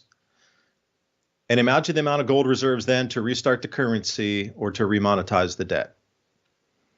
That would bring America back into what we were like in the 1930s. The powerhouse of finance on the planet. And Ransom, you said that in the beginning. Trump wants to bring us back to the AI powerhouse, the crypto powerhouse, the finance, the gold powerhouse. Again, there's only one way to do that. Overvalue the gold so the gold funnels back into the United States. That's the only way to do it. And welcome back for the second hour of Civilization Cycle podcast. That's right. We're more than happy to give you boatloads of paper for your gold. And it can all trickle back in. And that's kind of what I was talking about. I wasn't, talking too much about mining gold. I was talking more about hoarding the gold that's already been dug out of the earth for the last 10,000 years. And there's a lot of it. Who knows how much our government actually has? Maybe that's something we could find out during all these revelations, but I doubt it. We do know that the royal family has about $900 billion worth of it, and that's just the amount that they let the public know about. And then they go ahead and kind of flaunt it and say, well, the actual amount is the state secret, so you can't even know how much gold we have. We don't know how much gold the Vatican has. I mean, there's a lot visible, it's all over throughout time. They've been collecting it. But imagine the amounts that have been made into bars and hidden away. We have no idea. So they would keep that. And then, like you said, you can overprice the gold that's out there, and everybody around the world will trade the gold for paper. I mean, the majority of people, because they need things. They need the money. And it can inflate up exactly like that, where a lot of people will be happy to have it. The question is do Americans also cash out when it's like that? I would, say maybe not, because that paper money is bound to disappear, especially when it's obvious that we're pushing to go over to a digital currency everywhere, not just here, not in just, the European bloc or the Asian bloc. Everything's going over to digital currency. And if the United States is going to be the leader in AI, well, then obviously they're going to be the leader in controlling the flow of digital money also. So, and like I was saying, it all ties together. The actual physical wealth is going to be tied to the digital wealth. And all of these other, I guess, fake coins, you could call them, will blow away, and there will be a standardized model of digital cryptocurrency. It'll probably be Bitcoin. I mean, just guessing, but you never know. that could crash. They could have another one that's better. I don't know. They could convert it, rename it into something else, merge with the monetary fund of the world.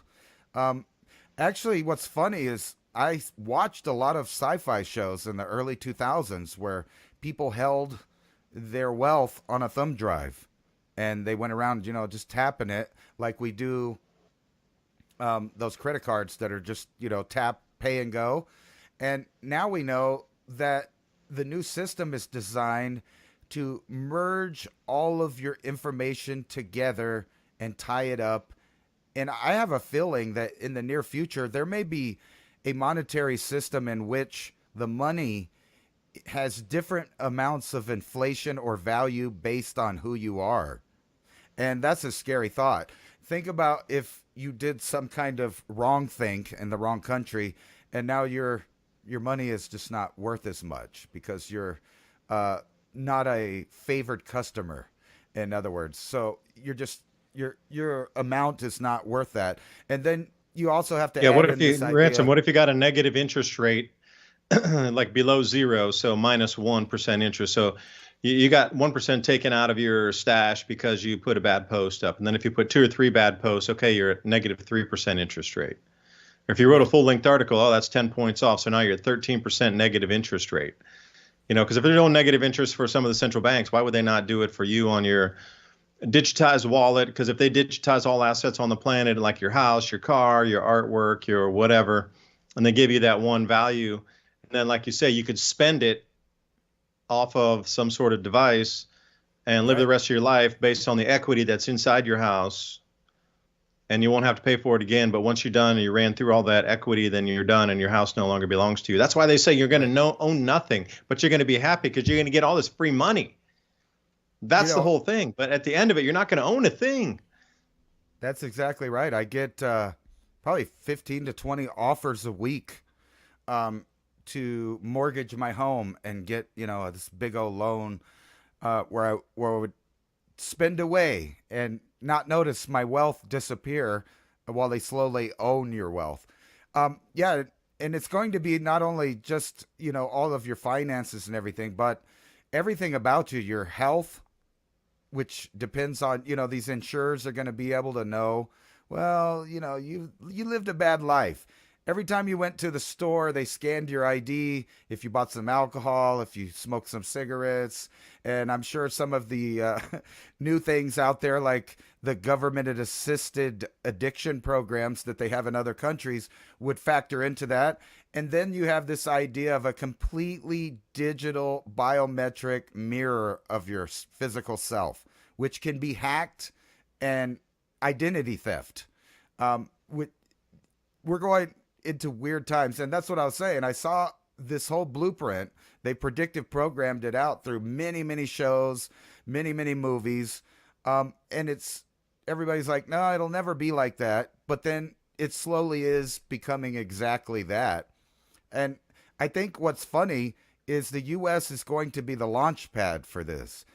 People around the world are going to get to see us with our fancy cryptocurrency, being able to own houses again. And I think that's part of the sell right now is that we're going to be talked into suffering in the short term. And then they're going to bring back the 80s kind of image of the American dream with lots of new products, lots of new supposed freedoms, and then the imagery and the brainwashing that comes behind that is look, if you live your lifestyle like this, because you remember the 80s were a good time. Malls were new. There was all the new flavors of cereals, chips, sodas, everything you could think of. Brand new stuff like video games and pay-per-view, digital metered media. And then somehow everybody went to sleep while these groups were in the background paying those people to slowly sway your attitude and opinions over to this weird Marxist idea of self-destruction. And they almost pulled it off, in my opinion. We were almost all the way there. Imagine if we had Kamala for 4 more years Everybody kept stealing all the money through the U.S. aid programs around the world. A little money for Hamas, a little money for ISIS.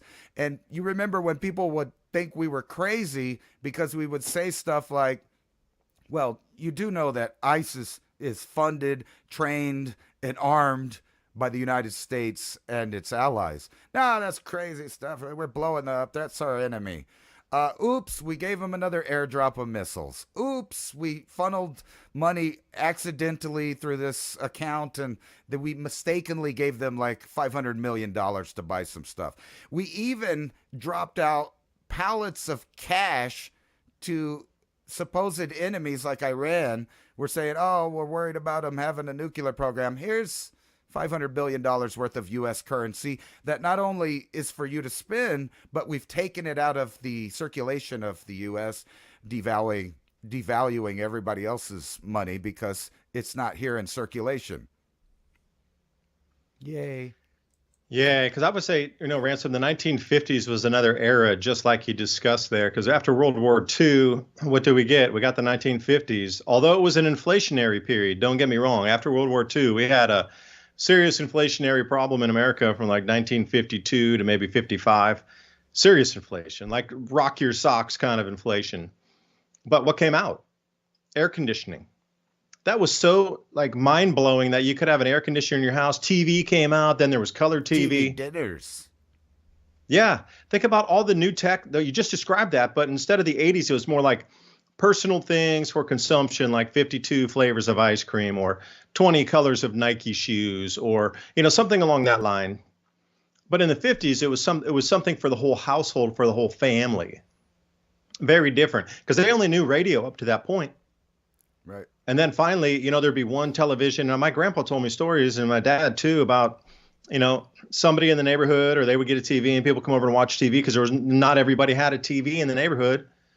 And then the whole thing, like in the bigger cities, those old houses where you look down and they have like columns coming down with decks, usually built in like 1920s and 30s. It was all like that. And they remember all the kids playing outside and being outside every night, and they would wait till it cooled down, leave the windows open and cool out the house and stuff, the stories.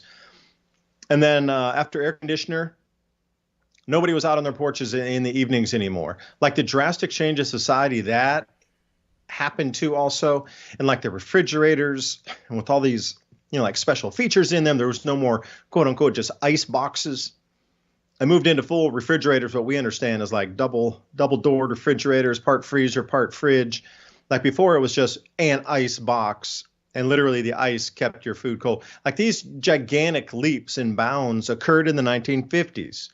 We're just too old to remember it after World War II. So they brought all these things, Velcro, they brought all these things and said, look what the war developed. We developed all these technologies, all these new products, all these new innovations during World War II, and we're going to share it with the American public. And we got all that bevy of stuff. Now it's going to be 2.0.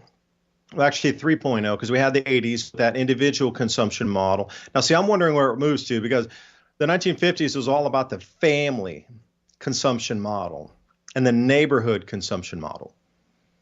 And now we're moved over in the 1980s to individuals within the family consumption model. Now, where does it go next is my question. Your digital society self. consumption model? I mean, is it going to go wide again compared to being, we got constricted in the 80s? Is it going to come back wide again? I'm not sure. Yeah, but you're exactly right. The 50s were like that. And think about all the stuff they were not only giving people, but they were promising. Like, I don't know, flying artificial cars, intelligence, flying cars, all robots. that stuff. And going into space. Don't forget that they tried to sell the American people that we were about to expand out into the solar system. And then all of a sudden what happened? Depression, war, prices, then we get into the Vietnam era, and then they add all these additional social engineering programs. And then that was used through the recent invention of, like you said, television. Now it's beamed directly into your home. So you get to see what's going on.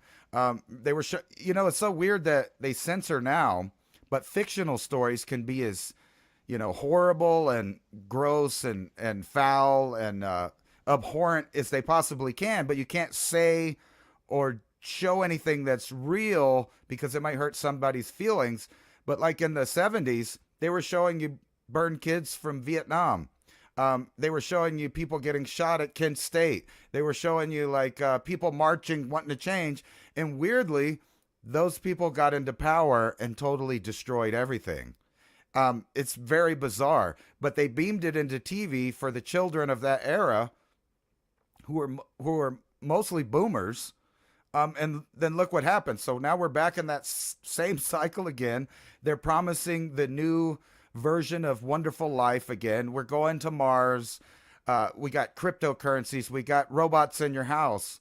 The whole exact pitch is being given to us again. The question is whether or not we're really going to get it this time, or is it just another facade to keep people kind of not paying attention for a decade or so until it slowly slips back into, like you said, what's going around the rest of the world, which is a consolidation of powers at the very top. And you talked about TV. At least the family would sit in front of the TV, right? For some time, like it was a thing, whether it was sports or their favorite TV show, the news and the weather, whatever it was. The family would, kind of center around that monolith and the TV in the living room. And now they've personalized that where you got the monolith right here. And if you see anybody eating dinner at their house or hanging out as a family, everyone, at least 4 out of 5 of them have the little monolith right in their face. And now we're about to sell this idea that you can have a completely functional digital mirror of yourself, that your entire finances, health, social media, everything that you care about in the modern world will be tied up into that. And that is the sales pitch. But think about this, I kind of point this out over and over again. It goes to that same road of transhumanism. Musk is the guy that wants to integrate your biology with access to machines and the internet. And he says it for very good, very, reasonable reasons. Like, if you have a GIMP arm and it's broke and you can't use it right, he can offer, help for that. Or if you're paralyzed, you can use the internet and talk to people and do all of these things. But the problem is that is the input in which the new propaganda will be delivered directly to your cortex. Not off of social media, not off the radio, not off the TV, but directly downloaded. And I don't know how long it'll be until it's there, but I can say that if we're going to be the center of everything digital, money, media, fads, the whole thing, and we're going to be the center of that artificially built, intelligent world of fakeness, then obviously the people here are ground zero to be the first test subjects, if you fall for it, that is. Because, like me and or you. Or the first advertisements for the success of the program. Right. And that'll be the pitch. You'll see this guy, he's making money on these cryptos. He's got his robot in his house. He's driving his electric car. He lives the new American dream of the self. And we're going to have to bring that whole idea of nuclear family back into it and move away from that selfish model. But it seems the system, no matter which road you take, is going for that. Individual IDs, biometric, and everything about you. The question is like another good question is, will they tie that to people you're associated with? So let's say they Yes. get this system built and you're using it for very positive reasons. You're living that good life. You can buy anything anywhere. The biometrics are cool. It's helping you live a good life. But then all of a sudden you get a new group of people in there and now they don't like what you said 5 years ago. We already saw it happen. So it could happen again. But this time, now it's not just your digital idea, but your entire digital family and network of friends has now been degraded as well for knowing you or associating with you. Or watching David and Ransom Civilization Cycle podcast live show, you are just taking down 1 or 2 points every time you view our program. It's that mind opening. Is that the world we're going to head to? But Ransom, I would say one thing. Okay, that digital everything that's encapsulated in there, you might have that whole, gold and silver coinage will not be included in that. Physical gold and silver will not be in that realm. It still is the only freedom left for us. That's why I think the gold one is going to be controlled so tightly. And if you look at, as you were looking and talking about gold, and there's two digital golds. I know Pax Gold. So Pax Gold actually has a reserve of gold that's audited on the blockchain. They have auditors going in there every week, and you can see how much gold is actually under reserves. And then they put their coins based on that. So it's convertible back to gold, and it was based on the gold price because of the gold holdings that Pax has. And then here's another one, Gold DAO, like MakerDAO, same ecosystem. And this is called GLDT.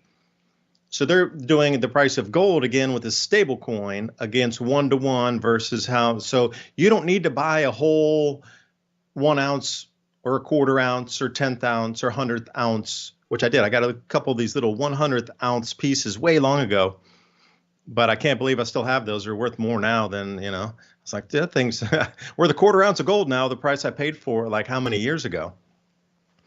But this is really where it is, where the rubber meets the road, what Ransom was just talking about. This digitization of gold on a $1 basis of how much gold you hold on the digital end of things allows you to be a gold holder and a gold owner, not physical, but digital, inside a $1 medium of exchange, which is not possible in our current gold world. Your current gold world goes that very smallest 100th of an ounce. That's it. That's as small as you can go. But still, at today's value, that's $30. I can't really fractionalize that and get it down into a $1 denomination that always stay parity for $1. So if I was going to go into, you like my jacket? Well, it costs me how much? Okay, let's say $50. I'll go in there and it will take $50 $1 equivalents out of my Gold DAO account. This is where we're going with stablecoin. That's why all of the new legislation, have you noticed the legislation out there with new Treasury Secretary, with new CFTC head, and all these different people that are involved in mainly crypto space that Trump's put in a lot of very pro crypto people. Awesome.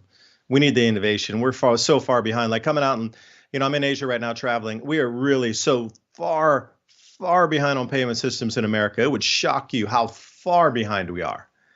We are so slow, so clunky, so dinosaur compared to 10 or 12 different ways to pay tap card out here with lightning fastness across multiple, like I say, a dozen payment networks, all of a tap to pay, and whoosh, you're gone in a second. You don't even need cash. I know a lot of people, well, you're already living in that world. You live in a 15-minute city with your tap card. No, it's just the innovations came out here. Nobody's squeezed into 15-minute cities. It's just a convenience running across multiple countries where you can tap to pay. Like the network is already set up, and we're out here. I'm telling you, it's at least a decade ahead of back in America for payment systems.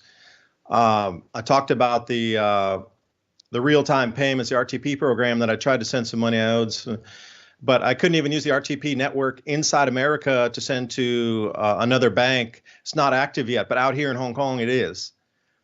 Out here in Asia, the RTP network that's available for us, that's our own digitized Fed wallet, for a better term, individual taxpayer Social Security number to count through the Federal Reserve, is live and active, just not in America. That's the whole thing that shocked me too. I'll send money to an HSBC account, and it's active in Hong Kong, but the HSBC account that's in the United States, I cannot send wire money. I cannot send money. They're going to do away with the wire system, like this wire transfer thing. That's going to be that's an old clunky one that's even older than that's the rocks. If the dinosaurs are that old, these are the rocks that the dinosaurs are walking on. That's how old and antiquated this system is. But anyway, this is going to be done away with, and the new RTP system is going to replace it. But excuse me, hold on. Sorry for the audio on that. See how I get excited talking about this stuff. That is. Let me put the mic back up. I was on the fly traveling, so I'm trying to rig up just so I can keep the mic right here. I'll get less twitchy with my hands. But that whole system, we're going to switch over to RTP. And, Yeah, like I say, it's live out other parts of the world, which shocks me. We developed it. It's our own internal payment system, and that's how they're going to deposit money into your account when you start complaining that everything becomes too expensive. The Treasury, along with the Federal Reserve, I don't know how they're going to be intertwined because the Fed's going to be getting ripped apart here pretty soon too. But anyway, that whatever's left over in the reconstructed version of it is going to be sending money directly to your wallet, directly deposited to you. I really think that we in America, it's going to get so prohibitively expensive for us that society is going to start to unwind at the seams, that they're going to have to give us free money to get us through the tumultuous time when we get to this apex of 20, 30, 50% a month inflation as we restructure everything. Like the Americans will be the beneficiaries of it. Could you live on, if the government gives you $5,000 a month, could you live on that? For your basic necessities, anything above and beyond that, you're on your own. But if the government was to throw in $5,000 a month into your own digital wallet and you can only spend it digitally, and this is the switch, all right, you're getting thrown a lifeline and everything is running away, but you can use that lifeline and they moved you over into the digital world on that. Because like I was saying, all of the new heads that are coming in for the crypto and the CFTC and all these, different agencies, what is the first legislation they're passing? It's not about Bitcoin. It's not about XRP. It's about stable coins. The legislation for stable coins is coming first. This is why it's coming first, because Dow Gold, what's that? Let's see the ticker, GLDT and Paxos and Pax Gold. These are digitized forms of $1 convertible gold, like Tether coming off of $1, USDC coming out with $1. You got one Tether, it's equal $1. Well, this is taking gold and turning it into a dollar denomination. This is why they're working so heavy on the legislation first. Stable coins come first because that will be the bedrock of every other payment system. And then you should be able to fractionalize that out too. I don't know how many decimal places any of these other gold equivalents go out to, but let's say you go out eight decimal places deep. That's 4 times more than we have right now. We go 2 because 1 cent, 10 cents, that's 2 decimal places. $1 and 10 cents. You got the $1 and then you got the 2 decimal places.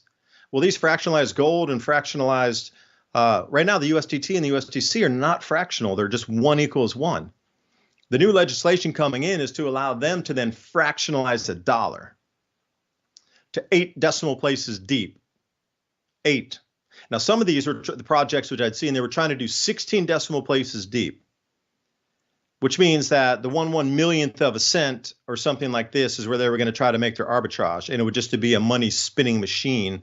But they've already caught on to that. So I think the limits currently are going to be 8 decimal places deep, because on those last 16 decimal places, that's where a lot of these nefarious banks were going to try to trade and get their money and take their little overage on that.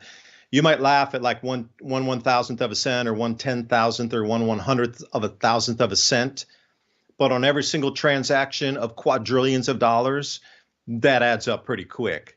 And this is how the banks were going to try to take away part of your money, even out of what is considered a locked in 1 equals $1 on the Treasury.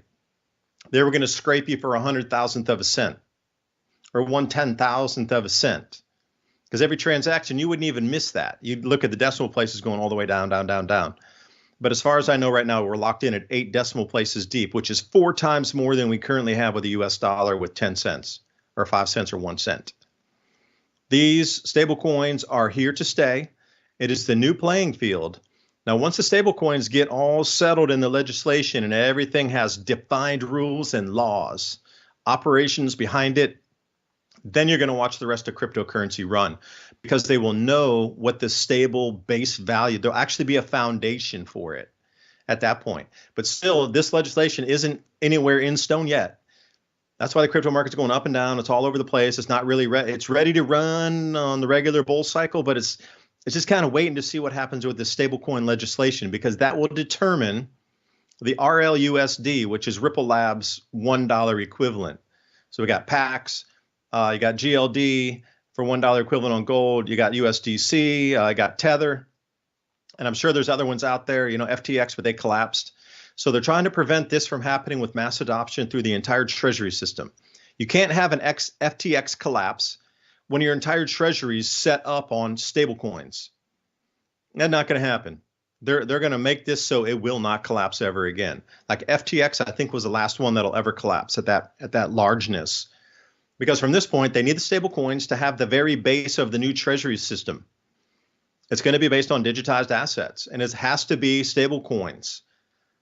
But you can't have some bad player knock the complete bottom out of our treasury system and collapse it. Can you imagine if they'd done that same thing that they did with FTX and on the entire treasury system? Like that would instantly collapse the entire United States financial system and reverberate around the world completely and collapse everything in real time. So to prevent that, again, this is the first bedrock. And then we got Ripple with XRP that's coming in. How do they have? They have like 700 and plus banks around the world going to be running with Ripple on-demand liquidity, which is tied in with the RLUSD, and it's tied into also the XRP token that needs to be burned for the fees running with Ripple on-demand liquidity. So some people might think, Ripple's just sitting out here in its own ecosystem. It's just like a cryptocurrency. You need to burn some of that when you run transactions. So let's say 700 banks, some of them central banks, a lot of them big banks like JP Morgan and all these things. They need to hold XRP to be able to run funds because they need to burn the XRP when they run transactions. That actually gets burnt out of the treasury, never to be seen again. All right. So these huge institutions need to hold on to some of this. So after the stable coins or whatever the legislation finally, I think they're fast tracking it right now. I think we're coming to some conclusion of this no later than June. No later than June. And you are going to watch once this gets finalized and crystallizes. And once we see this, you are going to watch so much wealth be created out of thin air. It is like pulling an asteroid of solid gold down onto the planet. It was never here before. And Hal, thank you for the example. The guy I knew down was working on a project with, he tried to explain it like this to me because I just couldn't get it. Like, where's all the money coming from? This is many years ago. And he's like, David, it's like a solid gold asteroid was up there. And then we went and grabbed it and pulled it down onto the earth. And all this new wealth just came out that was never here before. That's exactly what the cryptosphere is going to do once it gets its first legislation on stablecoins. It is going to run so high, so fast. It is the backbone of the new financial system. There's winners in it. There's losers in it. Hashgraph, absolutely a winner. IoT, Internet of Things. Take a look at the ISO 22022 list. There's like 7 or 8 of them on the list there. XRP is one of them. Those are the new coins that will be used by banks and the actual backbone of the system from Quant, which is let's call it the mainframe. And then you got Hashgraph where everything is going to run. It's 1,000 times less electricity and 10,000 times more efficient at transactions than blockchain. So we're moving away from blockchain. Blockchain is just this interim step to get us to Hashgraph. So once you see all this in motion here, you're going to start to see that quadrillions of dollars are going to be poof into existence in this system. And I was going somewhere with it, but I just started with the gold there, the GLDT with the fractional $1 gold, and they're going to fractionalize that again. So any purchase you want to make, even one stick of gum, there's something for you on a digitized format where you'll be able to buy a stick of gum and you won't even have to break $1. It'll be an even pull out of your wallet. And how long will your wallet last? Maybe you lose track of it and you forget. And what happens, like that movie Time Bank or whatever, where they ran out of time on their wrists. What happens if you look and go, Joe, there's no money left? Then what? Then you're going to have to take yourself to a disposal center once your money runs out. I don't know. This is the world we're moving into. Scary, scary, Ransom.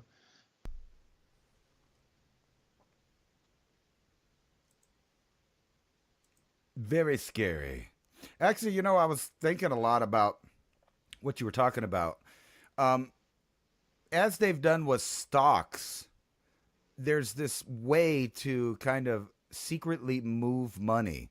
And that's exactly how they do it. They fractionalize it so small that the individual little parts add up, but not to the people that are looking at the numbers. So, like, can you imagine, I don't know, let's say 1/10 of a cent per person on a network with billions of transactions not being able to account for that 1/10 of a cent? They wouldn't even notice it on their end because anything they were going to be looking at as far as a dollar value that they were thinking of would just be in the cents range, those two digits like you were talking about. So they wouldn't even notice this loss of massive amounts of money. And that might be exactly the future of how the next round of censorship, like U.S. aid was doing, where they would just pay people to badmouth or run propaganda or really just defame people and ideas legally. Now, where were they going to get the money if they can't just suck it off these tax dollars that no one was watching?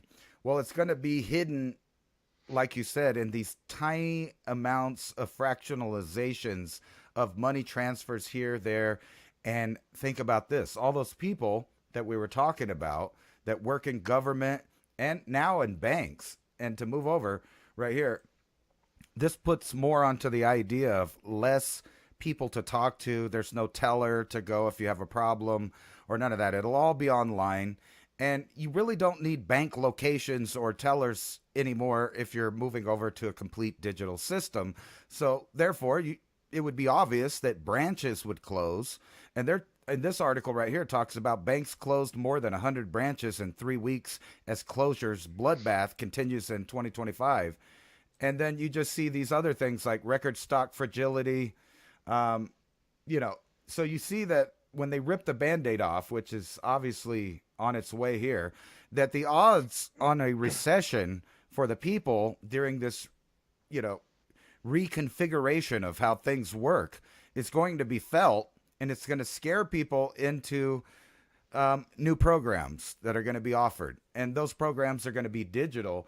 And to throw you way off left field here, I wanted to ask you not only about, the headlines out there that are talking about the recession that's incoming, that's going to be real, but also we have these 70 clones of this asteroid 2024 YR4 that are due to hit Earth, and they up the percentage for the actual asteroid or body floating through their space there to 2.3%. It's going to be floating right by Earth, really close. You mean 23, that number that we see in the Illuminati use in their secret society? 23? You mean they really put that number out there, 23? Really? Well, I think it's 2024, right? No, 33, 23. Welcome to the club. It's supposed to land in it, and I thought it was ironic if you can see on this. Let me make this bigger. Now, remember, this is only a 2.3% chance of the main object. But what this is demonstrating is the clones. In other words, the little debris that's following along next to it is set to hit Earth right there. Look where it's going. All on that equatorial zone. But look at the numerology of 12, 22, 32. So that'd be 1, 2, 2, 2, 2, 3, 2. At 12, and if you rolled that back a little bit, at like 1233 or something. Right. I doubt this is going to happen, but it might.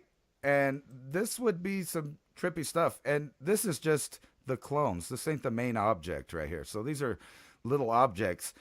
But any number of things like that, say a volcano goes off in the Mediterranean or, anywhere in the world, really. That just throws everybody's plans, awry. The best laid plans of mice and men always go awry. But they are showing us, at least through headlines, you could still count it as propaganda, that we're about to have a short recession, possibly, maybe a long one. And that's because there's a reorganization of the world powers. And it's something that we were telling you guys about. They're going to rewrite the map. And now I'm seeing headlines where Ukraine and Russia, they might be fine with just trading some territories. So we're going to redraw the map there. And then you got all of the stuff in the Middle East that is most likely to redesign the map as well. So these are whole new trade blocks, new financial systems, new customers and sellers for food. And that doesn't happen overnight. The reset doesn't happen instantly. It has to take some time to get going. I'm, hopeful in my mind, though, that, at least as far as Americans, may benefit in the short term after the short recession. Um, but that won't happen if you don't plan ahead and cut corners and don't, you know, immerse yourself totally in the new systems. You have to retain the old systems as the redundant backup, as we always talk about: backup, backup, backup. And you can play with the cryptocurrencies and all of that stuff, but nothing's more valuable than a full belly, clean water, and a warm place to sit in the long run. So And a double espresso. Ransom. Shoddy right. human buying us a double espresso. Thank you. Yeah, we need clean water, clean air, and double espresso. That'll get us through. Andy Grew, excuse me for the pronunciation faux pas here. Was that Grunke? Andy Grunke. Love the show. Thank you. 5 double espressos getting us on our on our late night shake fest here. But yeah, thank you. Appreciate that. And the show is a community of us trying to bring ideas together, because Ransom's got some deep, deep thoughts on a lot of things. And Ransom, while you were saying and talking about that, I pulled up Larry Fink here, CEO of BlackRock, and he says, quote, you got 2 quotes. The role of cryptocurrency is to digitize gold. And then second quote, I believe the role of cryptocurrency is digitizing gold in many ways. Let's be clear, Bitcoin is now an international asset. I remember him 2 years ago saying, oh, we can't have this crypto stuff going around. It's going to hurt the economy.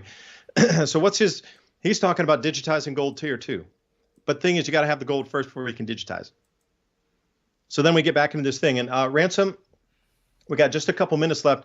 Those slides I sent you earlier, the 2 black slides that showed the things that we could monetize here in America. If you could throw those, yeah. So that's a direct quote here. I'll read it for you again. Treasury Secretary Bessent tells Trump, within the next 12 months, we are going to monetize the asset side of the U.S. balance sheet for the American people, and we are going to put those assets to work. That's a longer quote from that article. Now, could you slide over to the next? There we go.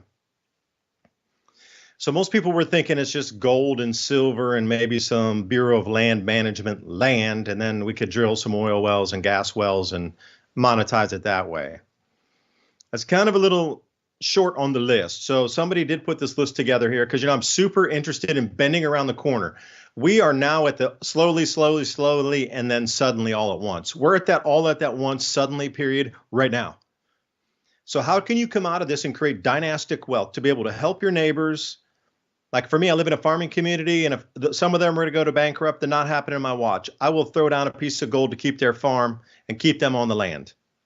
No banks are coming in to steal the land around, because if we're prepared enough, then we can battle back against that, because they want to get land.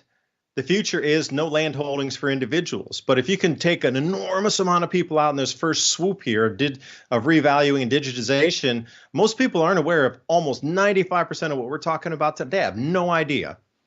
So when it hits them like a blind side up here, and banks want to come in and want to confiscate the land, I'm those 200 acres, my friend. Here's your quarter ounce of gold. That's the prices we're going to be going up to in some of these places. Your 200 acres stay under your possession, but it's mine. But you stay here with your family. I just want to keep you on the land. Like imagine that kind of community spirit where you can use some of your silver rounds or some of your gold or some of your crypto to keep people in their places, and then make your community a better, more. You're going to get tight when this kind of thing happens. So how do we see around the future? So here's your future. If you're looking for a crystal ball, it's actually on black and white. Right here it is. These are the things that are going to be digitized. The cash and equivalent, that includes all cash, currency, and coins, but the pennies are gone. And, I was talking to Ryan earlier, Ransom, and he was saying the same thing, like through history, when they're going to revalue the currency or when you're going into a hyperinflationary event, they get rid of the smallest denomination because it will be worth absolutely nothing of nothing. So Trump just did away with the pennies. That is 101, get ready for hyperinflation, reset kind of maneuver through history in the last 800 years. I'll say the last 100, since we can go more into without using gold and silver coinage. The last 100 years, you look through the history book. If there's a fingerprint of one of hyperinflationary events underway, or beginning. It's they removed the smallest denominations out of the money system and of the country. We just removed pennies. That's where we sit today. So Ransom, let's take a look at number 2 here. So the cash and equivalents, all deposits to the Federal Reserve banks, that's all of our bank deposits in America, all of them. So we're covered by the FDIC program for $250,000, which, by the way, only covers less than 3% of all deposits in America. That federal deposit in Federal Reserve banks. Like the money that's in the Fed to cover, the FDIC and all these bank deposits are, I think, like 17 trillion total. That's going to be monetized. And then we got the gold stocks. So the last time they did that was $42 an ounce, but that was in like the 1960s. That is going to be instantly revalued to either 3,000, and I and many others really believe it's going to go to like 5,000 to pull the extra gold in and get you to loosen it up out of your. They're not going to confiscate it this time. It'd be difficult to do that. Most people only have like a few ounces in rounds. You're going to bury those somewhere, and they're never coming to get your gold. They're not going to go house to house to get your gold. They can make it illegal, but you could just take it out of the country and sell it in another country. Nobody's going to do that. But to make it $5,000, $8,000, $10,000 an ounce, way above global prices, and just set it there, as American gold is now $10,000 an ounce. Sell to us, and then you all living in America can sell to us, and you get your new digits. That is going to get revalued. So that's an enormous amount of money there. If it revalued to $132,000, that would pay off all $36 trillion. I was using Grok and like getting some, simple math stuff. Like we have 8,500 tons, and that tonnage turns into 272 million ounces. And at $132,000 per ounce for gold, that pays off our $36 trillion debt. And gold and, silver would be, depending on the ratios, you're probably to like a 20-to-1 ratio on that. So the special drawing rights, that's from the IMF. And since we're the number one funder into that program, there's a huge amount of money for us in there that can be monetized. The reserve position at the IMF and both the World Bank. Again, these two things are, now you get it. See, Ransom was on it like a duck on a June bug there, talking about international monetary reset. It's not just about America. This is a global reset. And right there, the two global leaders right there, SDRs, International Monetary Fund, global, the World Bank, and then somewhere in there, I'm sure the Bank for International Settlements sits in there somewhere, untalked about. That's still a dirty little hidden one. Loans, any loan that's out there in the books in America, anywhere. If you got a loan on your house, you got a loan on your car, you got a loan on your boat, you got a loan on your medical bills, you got a loan on your student loan, don't care. All those loans are going to get packaged, rebundled, and remonetized into a different value. And then we got securities and investment, anything on any stock exchange or bonds. This is the big one too. Keep your eye on the bond market. They're going to revalue bonds too. All of these things in combination will create hundreds of trillions of dollars of new wealth, provided that new monetary figures are assigned to those same debts. Now, if you could back a portion of it by gold, hell, who says that Trump wouldn't make it $40,000 an ounce and do a 20-to-1 ratio and bring silver to $2,000 an ounce? Then remonetize every single one of those things that's on this list. Yeah, and here's the thing about the Federal Reserve. They go, oh, we got to keep the Fed. We got to keep the Fed. Well, look at their track record. No, you don't. They caused the 1920-21 recession. They caused the Great Depression, the 1953, which I talked about. There was huge inflation in the 50s. 57, 69, 73, 81, Black Monday, 1987. They caused a tech burst in 2000, great financial crisis. And we need to keep them for what? To steal 2% of our money every year? I don't think so. Don't think so. That's all the damage they've done in the last 100 years. And we're supposed to keep them like they're some sacred cow institution. You're stealing 2% of our money per year with your 2% inflation target rate. And you did so much damage there. And look at Pelosi and these morons, how much money they're worth and how much money they made. If anybody's not doing the accounting, somebody else is. Nancy Pelosi, annual salary, $223,000. That's quite the nice salary. But she's worth $202 million. Insider trading, Mitch McConnell, the squawking head that's against everything that dismantles the grift system, is worth $95 million on a $200,000 salary. That's why he's squawking so loud. And Chucky Cheese here, Schumer, we're $75 million on a $210,000 salary. I know he's a lifer, but all the grift that these guys are getting, and Elizabeth, Pocahontas Warren here, $285,000 salary, but we're $67 million. Who's taking money from who? See, the ones that are squeaking the loudest about all these changes are the ones who are getting the most and stealing the most out of your pockets. Anyway, Ransom, thanks for letting me ramble tonight. Sign us out. That's exactly where it is. They're upset that they're now having to admit they're stealing from us. But in my opinion, they're building a system to steal better in the background that you're not looking at. And that's coming. And it'll just be here. It'll just wave in and you won't even notice it happen. Except for people that watch on our channel, they'll probably think, you know what? Not saying that we told you guys, but we did mention it. In passing. Thank you so much tonight for your support. Buy me a coffee /Civilization Cycle. Also hit us up at the civilizationcycle.com website. Drop your email in there. We'll get you the show notes on a weekly. Appreciate your time. Bye for now.